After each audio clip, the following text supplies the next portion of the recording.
I've got a fun one for you. Maybe kind of. I don't know. All right, so I try to document lots of parts of my journey, which can be seen all throughout different times of my channel and how it's grown in the last, I don't know, 14 months, 15 months, something like that. I try to share uncomfortable things that I'm going through. And one of the energies that I'm going through that is very uncomfortable right now is like this activation of like a more ridiculous and fun side of myself, which I show in glimpses once in a while when I'm actually feeling it. But I've been stuck in fucking shithole energies. No, there is my own misperceptions. But I've been just going through the darkness, going through the shit, knowing I have to go through it. I've got to do it. I can't not do it. I have to do it. Because on the other side of all that shit is this shit. And this shit feels fucking cringy. Because now I've got parts coming up that are like doing stupid accents. And thinking, oh, look at you. Aren't you fucking awesome? And all this stuff where it's like, I remember when I used to be fun and ridiculous for no reason.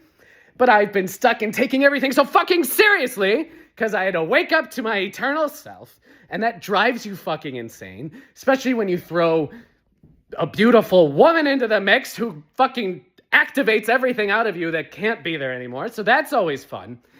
And then you're just like, why am I taking any of this seriously? Why can't I just be who I am? Why can't I just say who I am, show up in the world as how I am, and not take it all so fucking seriously?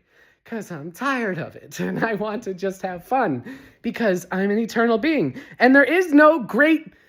The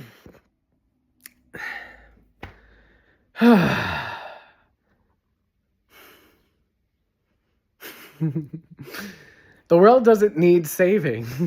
It's like, I needed saving. I needed to save myself. And so I became the warrior, the hero, the savior for myself to dive into things I didn't want to look at and to face my fears and my insecurities and my doubts and my worries and all of the betrayals and all of the abandonments and all of the rejection and to learn to love myself and learn how to be more of myself, how to go from hell to heaven, to create the kingdom of heaven within myself. I had created a fucking nightmare and it was garbage. And then I had to recreate my inner reality to be more loving and to let this side of me come out, to finally stop feeling like it didn't deserve to be out.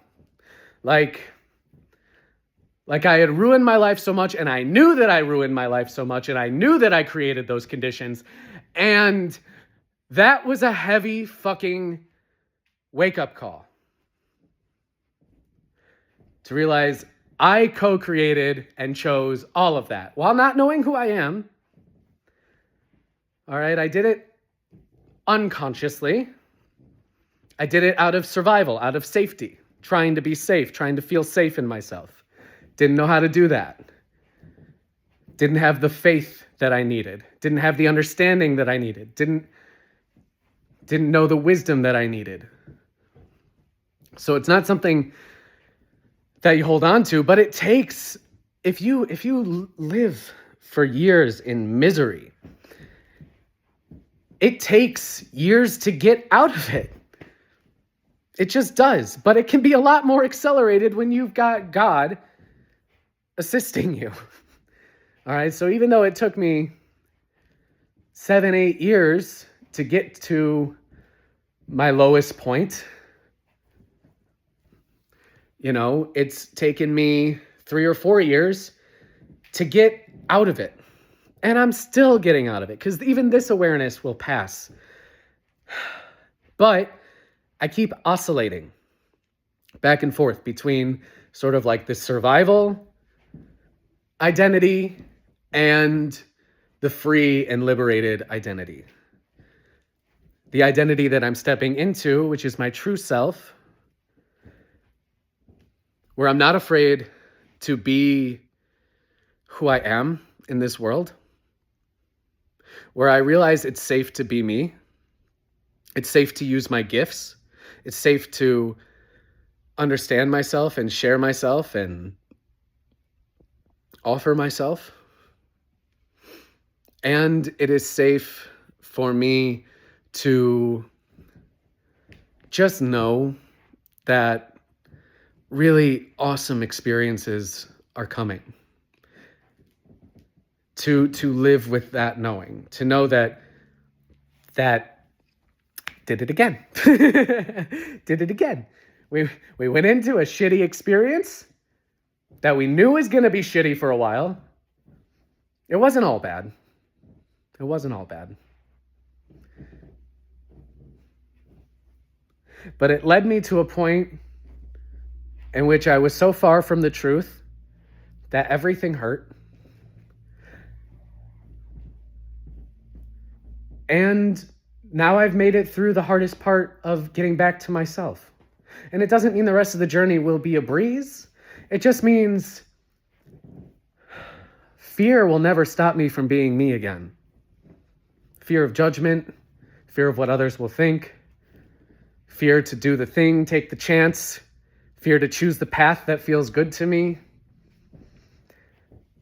Never again will I doubt that there are limitless possibilities, infinite possibilities.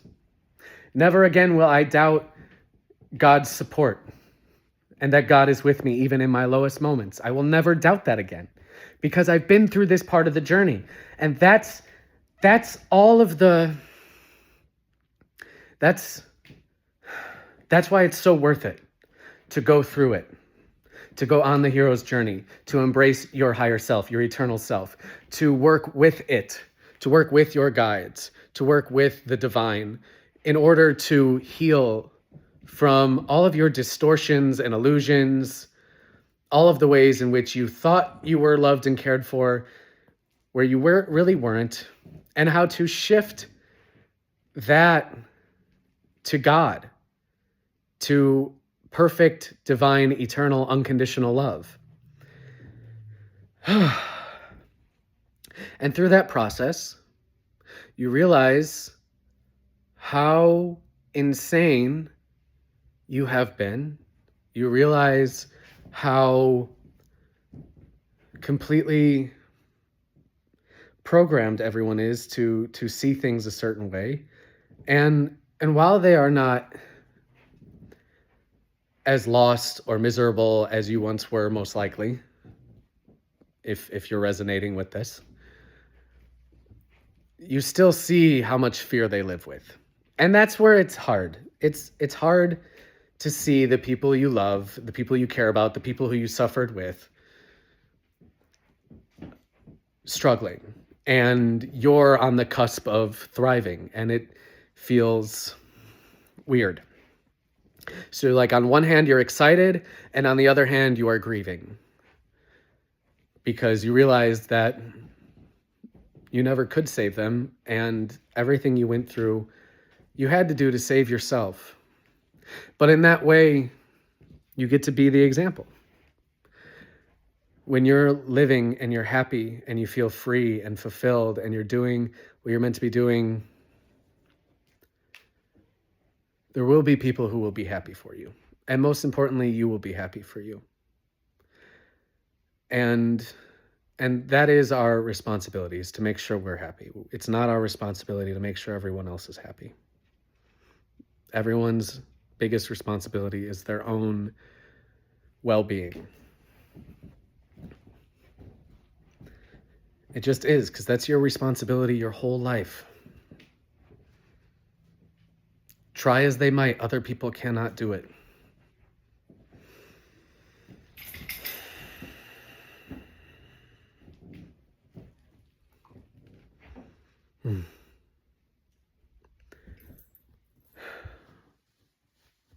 So let's just be a little ridiculous today. I don't know.